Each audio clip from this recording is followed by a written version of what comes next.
controversial subjects with the facts can be tense, but we are a science here to make things make sense. It's hot in here. It's so that's hot. another song. It's getting hot in here. Oh, yeah, I'm like, what are all the hot songs? My dad's favorite song from 2005 or whatever. Like, Actually? he would sing it all the time. That song was good.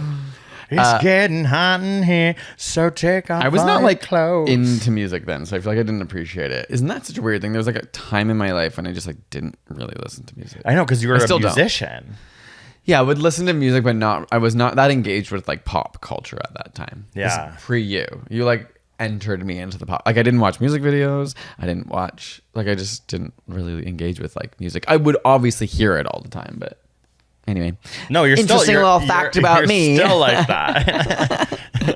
Anyway, speaking of heat waves, I think what obviously has brought this conversation is actually this little thing called climate change and the fact that the world feels like it's on fire. But in particular, like the UK recently on July 19th hit its hottest day ever recorded. Yeah. Temperatures were above 40 degrees Celsius.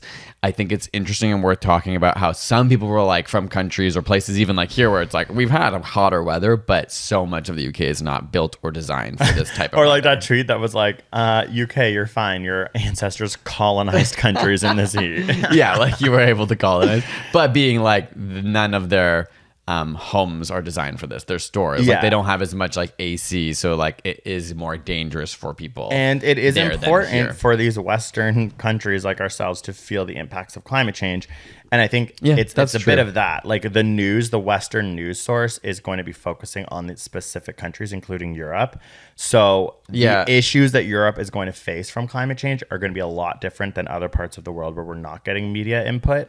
And it's going to be heat waves. It's going to be what happens in the summer. It's interesting because whether or not like say places like Canada, America, Australia are more equipped for like extreme heat, the sad reality is that we're going to care more about the UK suffering and going like it will be in our news more when they are not able to like make it the through, Guardian compared to like like Asia like or Sri Africa Lanka or anywhere where it's like this has been happening for so long that they've had these insane heat waves where people are dying, whereas when it's in the UK we're like, oh my gosh, we're hearing about it all day for a week, you know, in general. and we know people who are like putting it on their stories that are like it's so freaking hot in here. general, people from the West are literally dumb. Like we don't have the ability to like understand or empathize properly with the world. Unless we're like, oh my god, the Queen's hot, and it's like sad. Like we see like a drip of sweat on a picture on the Queen and we're like, oh my god, climate change is real. The crumpets are gonna melt. But it's sad and true that like Europe, but Europe's in a particularly fascinating like situation in that it is bad. Like it is going to like. Many people have already died and are going to continue to die. And I think that still matters. And I think there is something interesting about their lack of ability to deal with it. Like, it's like there are other parts of the world that have just like more experience with extreme heat. That doesn't mean it's like people aren't going to die, but they probably have more also strategies, even as a family or as individuals, to avoid the heat. Even thinking of places that naturally, like when we were like visiting Morocco or even Spain, it's like they have these siesta times or times when things shut down because their culture is built around realizing those times a day, like don't be out and about, just chill, don't move, be in the shade. That's true. Like the cultural impacts. Okay, well that's like one of my studies is kind of about that, but a little bit like also like hashtag capitalism, which we hate on this podcast. Kidding. Like obviously that's a nuanced take, blah, blah, blah, hot take, capitalism, blah, we're all part of it.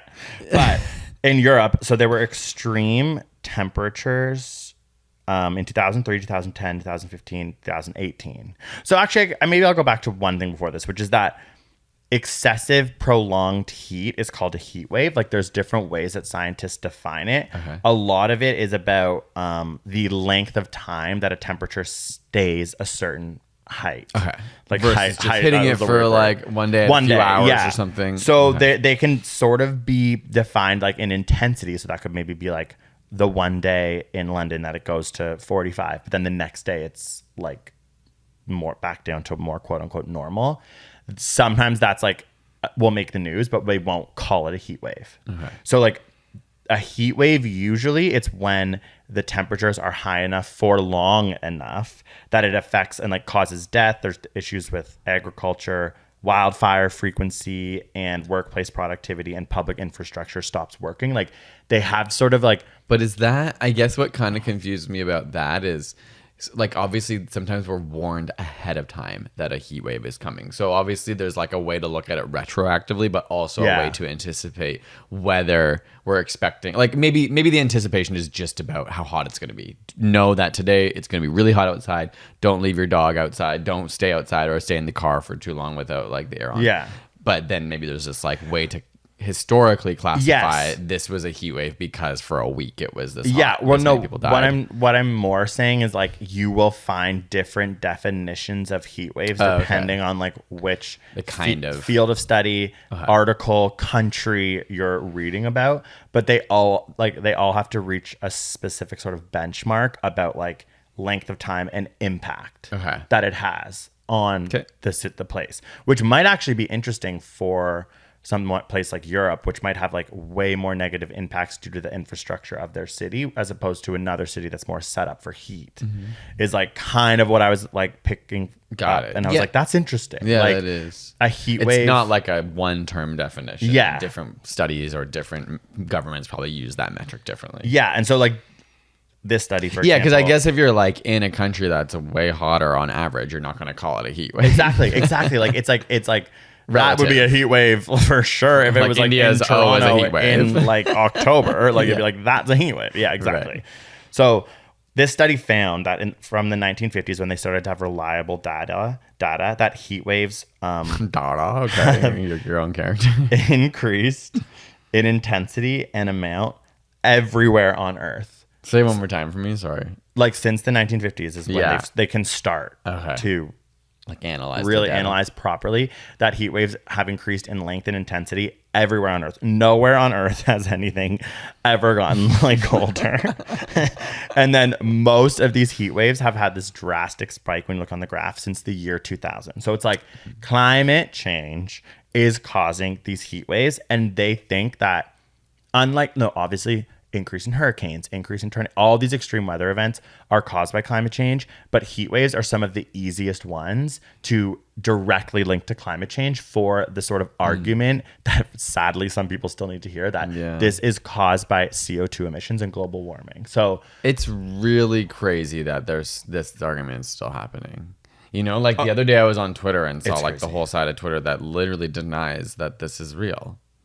That's just like, this is just that there's been this temperature in this date before, blah, blah, blah, blah. You're just like, okay, like, who do you need to hear this from? I know. And it's like, there hasn't. And literally, like, read a single meta-analysis that's legitimized by the majority of the scientific community. It's like, it's all about statistics and graphs. It's like, sure, pull your one day in 1850 that was really hot. That's fine.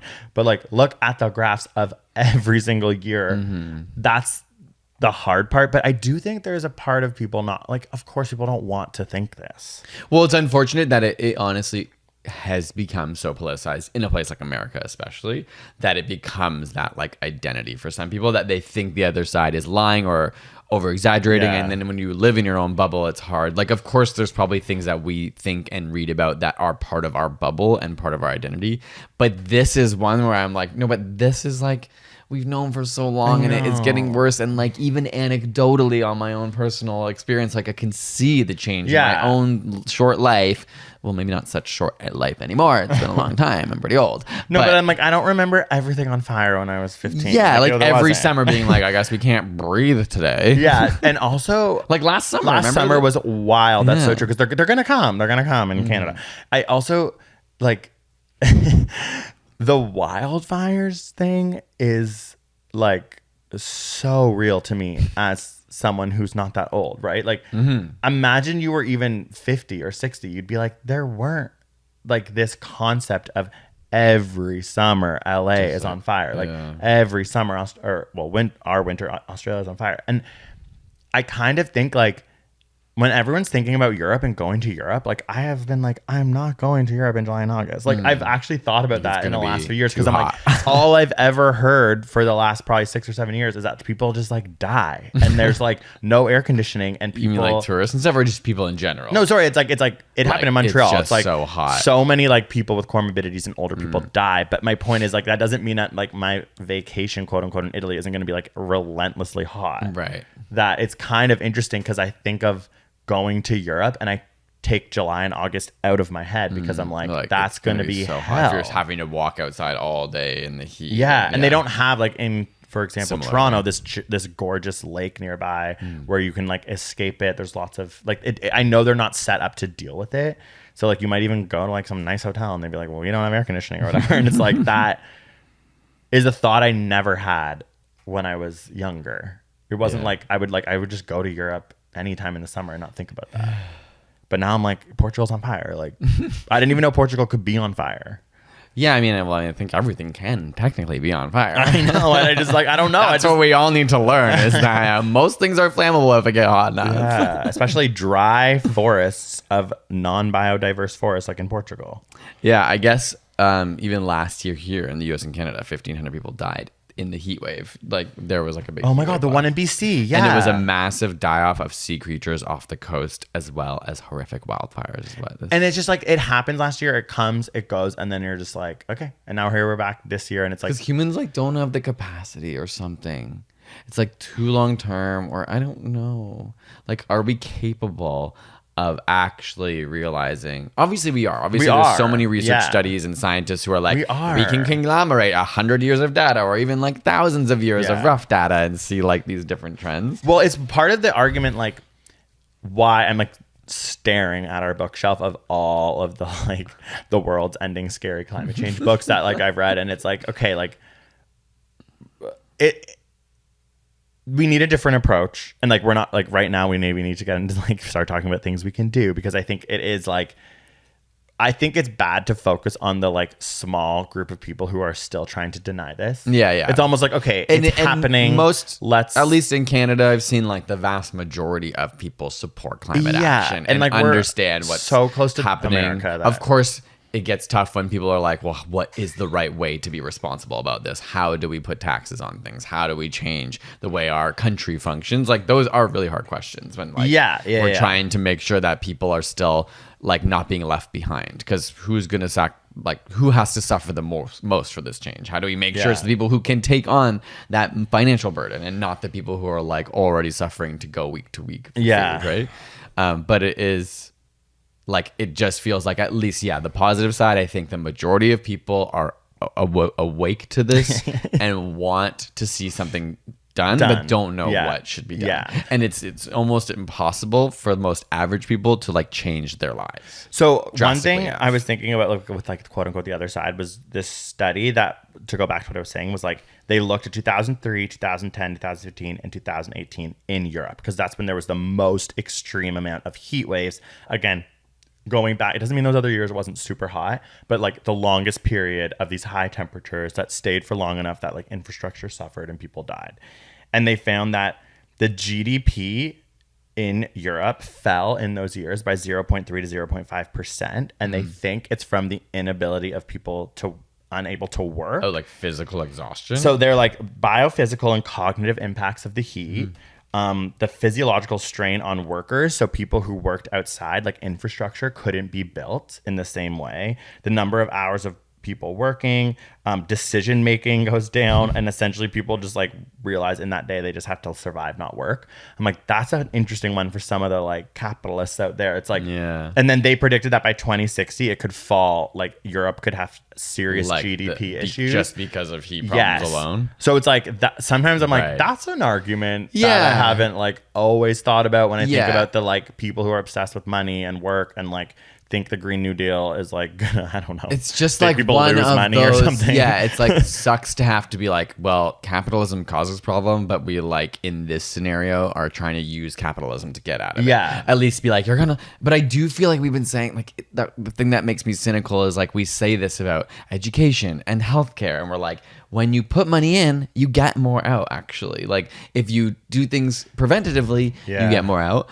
My hope is like, I don't know. Like, it's just my fear is that we can say these things, but it's hard because there's an upfront cost. Yeah. Like all these losses are on the back end that are people feel are never guaranteed, right? Well, Katie Mack said something like so interesting in a tweet. It went really viral recently, and it was just like, we've been lied to about the future, that it's like future cities, this future like Elon Musk like tube, like weird flying new cars, tube, flying cars. Yeah. She's like, all it is light rail transit, dense, well like made apartment buildings and shady neighborhoods. It's like, it's so that's the future like of it's city. so it's so true. It's so important that people understand that. Like even when you think about Toronto, like one of the studies I read was just about like heat domes within the city, and it's just like these affluent neighborhoods where they have these big lawns and these trees deal so much better with heat waves because it's truly about the trees and the shade. Like we live in this gorgeous part of the world where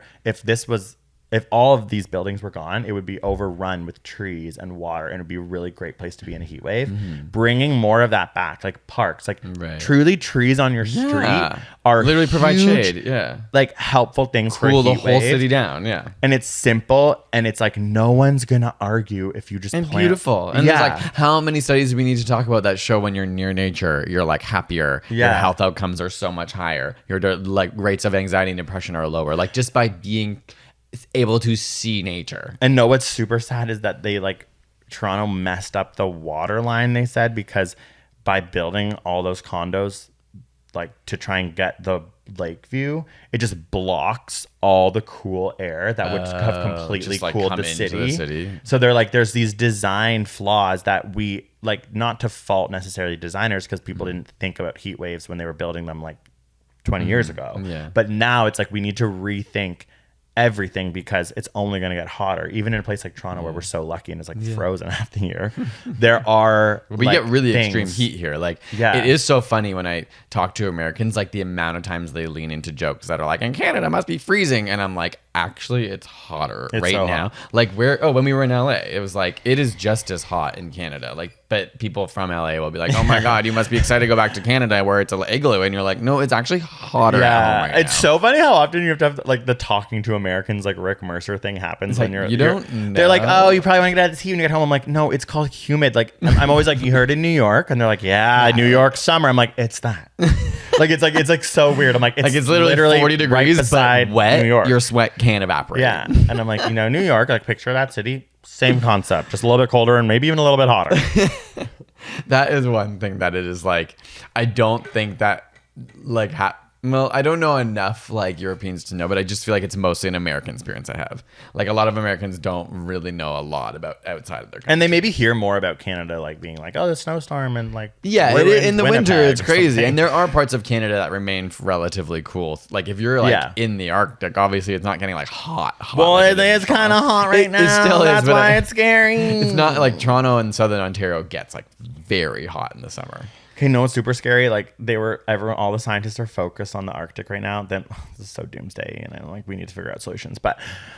And then they're like, let's check in on Antarctica. Okay, like obviously it's not how it went. They weren't like ignoring Antarctica, but Antarctica Antarctica right now in their winter is so hot. Oh, so it's like obviously, penguins. yeah. So it's supposed to be minus 45 degrees right now, and it's minus 10 degrees. Yeah. So it's like they're kind of like, oh my god, like they're obviously freaking out about the Arctic because the Arctic is super hot right now. But yeah, like it's not frozen even in the winter as much as but it is like be. they think it's an El Nino event. Okay. But it was an El Nino event last year, and they're just like, we didn't think it was going to happen again. And it's just one of those things that's like, it's also like now that we're learning Spanish, it's like El the Niño, girl. But wouldn't it be La Niña? oh, sorry, then maybe it's El Nino. Niño. Oh wait, is it La Nina event? No, I would mean like I think it is El Nino. Okay, we're correcting but then I'm like scientists with our Spanish. No, like El Nino. Isn't El Nino so weird? So it's called the boy event? Like I always just like thought it was El like, Nino is a climate pattern that describes the unusual warming of surface water. So El Nino, the boy. okay. So then I just maybe it was my Duolingo that made me think it was called an El Nino event or a La Nina event. Maybe. I don't know. But yeah, like I think it's one of those. The cool phase. Oh, La Nina in Spanish. Wait, what is it? Oh, no, the cool phase. Oh, so El Nino is warm. La Nina. No, what we need more La Ninas. Like, literally. La Nina, that's the solution to and it's most like- answers in life. More La Ninas, less El we need Ninos. less boys in charge and more women in charge. So this is the thing. It's like when I think about like politics, I'm just like, it's so It's like we need truly light rail transit, and like we need There's infrastructure. something like, has to happen. Who are the okay? politicians? So people have definitely more and more, and I hope this is reversible, and hopefully, like, you know, life goes in a wavelength, and so does politics. But certainly, what I see all around the world, like from my vantage point right now, is a loss of faith in politics to solve problems. Yeah. And so whether that means politics, like obviously this is like things go in waves, and there's been revolutions over politics in many different countries. So things have gotten bad and gotten better. But at some point that has to happen. Like not no one, but like people are disillusioned by politics, are checked out, are like all the politicians have this idea that they just like want to use it for their own benefit, aren't actually helping in that. There's lots of examples of that being true. Yeah. So it's unfortunate, whether it's like someone who's on like a conservative side of things or liberal or whatever. So I think that's like the hardest part. It's like I obviously believe in government's ability on one level, but understand people's apathy towards that being a solution, because we've just seen over and over and over like nothing really happened. Well, okay, so then I was thinking like, are we always just focusing on the negative? Like, you know how there's that weird, cool thing being built over near us at like the Wallace Emerson? You're like, what is that? Is that like a rail path?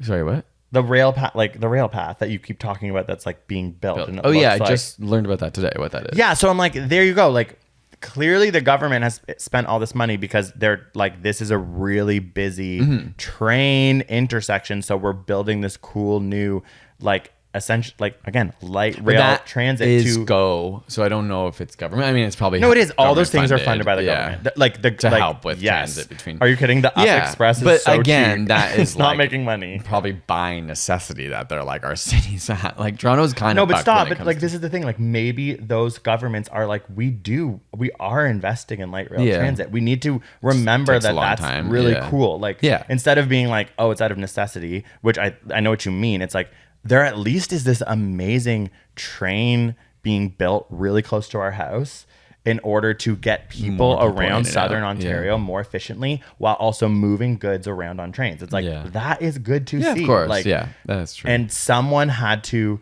like probably make that sign off on decision, the like- billions of dollars that it was going to cost. Yeah, and so it's like, yeah, but at the same, yeah, no, I know, I'm just being cynical because I'm at the same time they're like maybe going to build a highway through wetlands. but that's fucking You know what I mean? Like, which is a different government. But are we focusing too much? I don't On the know. negative, There's yeah. not an answer that I have right now, but are we really focused on the negative aspect of the buffoon of Doug Ford? And I am ashamed of our province deeply. Okay, here's But, what needs or to happen. is it like we should be Here's just the like, solution. there's light You're rail right. train. You're right. Like, I don't It's know. like, there will always be people who will try to like do bad things or gain Exactly, things. and, like, am I focusing We too just much on need to be that? like, how do we all get involved in things that actually do push the needle forward, or whatever the phrase is? Like, Yeah. how do we help support And I'm just like- push for change in politics, or even just like grassroots communities and groups, and even just, I don't know, it's like, how do we become more engaged on that level to know like, okay, but this project is for good and we're helping to try and push it forward, and even if it's small but- and local. Exactly. So I think that's also important, but I also think like shifting our minds to also like be appreciative of the things that are positive and helping like friends and family focus, like realize them so that we can do more things like it, and then B, also like give ourselves hope. Like, I'm thinking about the Bloor bike lane. Like, I use that probably like 2 times a day, honestly, maybe even 3 times a day, because I go all over the city and So I use you're it. going somewhere, coming back, and then going somewhere and never coming back. Yeah. Oh, sorry. I mean, like 6 times total. But like that didn't exist 3 years ago. Yeah. And I'm like, sometimes I'm like on it and I'm like, I get scared because I think some of these are still trial bike lanes, and it's like, will they just stop it? They're not. That's not. Some of them are. Mitch, that's not true. I'm literally like getting mad because I'm trying to like be like, this is not what I'm trying to say. The bike lane on Bloor is staying. Amazing. Yeah. And so don't say that. And I think like when I'm on it, I'm like, Greg, you have to be so appreciative because this didn't exist, and someone even years ago, I didn't go to some council meeting to make this happen. Yeah, someone on behalf of my life and our city decided this amazing bike lane, and my life has completely changed. I do not drive in the city. This is like a main vein for me to get all over so safely, across like the whole city. 8 to 9 months of the year. Like that is so helpful. Without that bike lane, I would drive more. I would be, I probably actually would just be taking transit more. Yeah. But still, think of like the cost. I'm saving so much money, helping the environment. And it's like, I think there's a world where I could not appreciate the bike lane just because it's bike lane. That got done. You're right. Or be like, there needs to be more bike lanes, which I obviously always argue about. Yeah. But also stopping to be like, but this one exists. And it came recently, and that's a great new change. Yeah. And that's fair. It is important to stop and not always feel like everything's wrong and acknowledge like progress has happened and is. Yeah. I guess it's just the fear against the speed of these bad things happening. Right? Yeah. And I know like bike lanes aren't the solution, but they're definitely one of them. But when you just think of one, you're like, is that enough to combat this fucking crazy heat wave? As I was saying in that, like it was on What Did We Learn This Week 3 weeks ago, but increasing 12 kilometers of bike lanes in European cities decreases CO2 emissions from those cities by 1.86%. Because the sheer amount of people who start to bike more. Yeah. So and it's so simple. It's so nice. And it's just like a great, I don't know. Biking is amazing. And I get, like, I've seen some people's comments that are like, obviously you can't like take a family around on a bike, but it's not like you have to like transit your kids around. Like, hey, I think accessible transit is even more important because people have families and kids, and you're not like, there's not like a easy. And I'm not saying that you take your family there. It's like, it's like you're like, oh shoot, I need bananas. Yeah, exactly. Like it's great to have the bike accessibility and transit accessibility. And also, so many people it makes me really appreciative of Toronto, because a lot of the comments on my videos where I talk about that, they're just like, I live in this American city where there's not even sidewalks. Yeah, and I was just like, and it's like literally every single corner in Toronto is some kind of convenience store. Half of them have like vegetables, fruits, milk, cheese. Like we can go to a grocery store, but we basically almost never do. Like we might for a big grocery shop, but it's like I literally go one street over and get the veggies we need, get the fruits and stuff we need. Yeah, so it's such an infrastructure issue, and so much of these heat waves are actually an infrastructure issue on how you deal with them, but also on why they're being created. Like it's why it's so, oh my God, it's so hard to not go dark. It's like, why the Democrat? Who's that evil Democrat? I don't even bring them names up. Okay, I'm just going to mention the study that I found because it came out, well, I did this research yesterday, so it came out yesterday. It's a brand new study and analyzing specifically the 2021 heat wave in North America and what caused it, and trying to like figure out. Ultimately, they were like analyzing these atmospheric circulation patterns. So there was like 3 major patterns in how they shifted, and they were trying to figure out like what caused this specific shift. What they did find in a scary way is like their simulations showed these extreme heat waves are likely to increase by more than 30 percentage points in the coming years. So terrifying. But at the end of the day, their study showed quantifiably that that heat wave was caused by greenhouse gases. Like it was directly linked to how those atmospheric bodies moved. Was because of greenhouse gases, and that ultimately led to that heat wave, just because of the way like the one that was super hot moved up, and the other one, like I don't know how to describe it because it was like showing all these graphs of like how they moved and the names of each heat system or each environmental atmospheric circulation. But they were just like, this, we can show that this was caused by greenhouse gas emissions, which is like, okay, we just need to remember like. I don't know. It's so hard. I know. I love that. I was so excited. I was like, need to remember what? Well, no, like that is important to keep on our mind, and we have to find ways to always avoid related to greenhouse gas emissions. And I was going to say, like, the hard part is like, we have a house that has lights and that does have. But solar panels. Yeah, that's true. Solar panels. But we're lucky to have that. Yeah. And like that's so true. That's why I think on a bigger infrastructure problem, it does come down to like, how do we get corporations and governments to help support infrastructure that is not using greenhouse gas. Exactly. And that is why I'm so depressed Creating about Doug greenhouse. Ford. And like, I hate that because even like thinking about our solar panels, like we did pay out of pocket, and they literally said to us, like, you just got to get rid of the conservative government. And then whatever government comes in will be giving you subsidies and you'll get your money. Like you'll make your money back. And then it's like, we voted in Doug Ford, and he actively wanted to get rid of the ability to use solar panels. So like, I think there's still it's greenhouse, like you're right. I get what you're kind of saying. Like it's greenhouse gas emissions, period. Like that's it. So think about that all the time in your lifestyle, and like what that means for you, eating less meat and how we greenhouse vote gas and like emissions. who's going to do what. And yeah, like the voter apathy, the political apathy is the problem. Like It is a this problem. election in Ontario where we got Doug Ford was the lowest voter turnout ever, because And people are just like, Yeah, I don't fucking I know. know. Like, And it's not to fault the other parties were very uninspired. Yeah, it was really that's part hard of to it, right? watch. Yeah. Yeah. But it is when you yeah. realize that the like issue is so big that these setbacks, even in the States, like having the Trump presidency like has set back America in like major ways. Like even though it was only 4 years, we're seeing the repercussions of like him nominating these judges and what that's doing for women's reproductive rights and what that's doing for their climate and it's so change distracting. action. You know? Like the whole Roe versus Wade is so distracting from climate change issues, which are like would have been able to be, I think, very focused on. Different everything. ways. It was like the pandemic distracted from it, and now that distracted from it. And it's like, of course, like the pandemic becomes the most important thing, and then of course, like women's reproductive rights and like your ability to like be married to a gay person or a person of a different race is like what's being debated It's like now. your It's like life, that your should right, be on the forefront. But it's just sad that climate change keeps getting like deferred. Like we'll take that one down and we'll do that one later because we don't have the mental capacity for all of it. So I think though, at least I do believe more and more people are like aware and care, and it's just a matter of like turning that energy into real positive change. Which you're right, we are seeing bit by bit. Yeah, and we're going to be talking about this care. more. We're probably going to read 1,000 books about like climate change in the On next our like, vacay. like 4 weeks. So I think we'll have like different versions of this conversation over and over with lots of practical things we can do, and just like we will never stop talking about it. Okay. Okay. Post. Bye. I'm gonna go jump in a lake because it's hot. Bye.